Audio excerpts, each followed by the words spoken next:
কোরআনের অর্থ পড়ুন, মাতৃভাষায় কোরআনকে বুঝুন।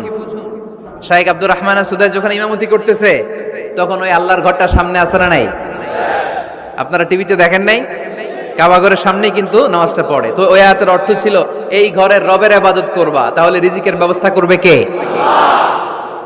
তো ওই ঘরের সামনে দাঁড়িয়ে উনি ইমাম, চোখের পানি উনি ধরে রাখতে পারে? ধরে রাখা সম্ভব না। এর কারণ অর্থ বুঝে। আমরা আজীবন পড়ি সুবহান রাব্বিয়াল আ'লা, এর অর্থটা যে কি কেউ জানে না, ঠিক কি না? তো চোখ দিয়ে পানি নামবে কেমনে? চাইনিজ ভাষা আমাদের কাছে যেরকম, কোরআনের তেলাওয়াত আমাদের কাছে অনেকটা এরকমই।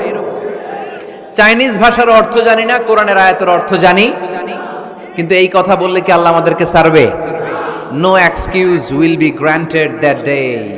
সেদিন আল্লাহ কোনো এক্সকিউজ গ্রহণ করবে না। অনেক হিন্দু মুসলমান হয়, এরপরে তারা কোরআন বোঝে, আল্লাহ বলবে হিন্দু হয়ে পারলো, তুই পারলি না কেন?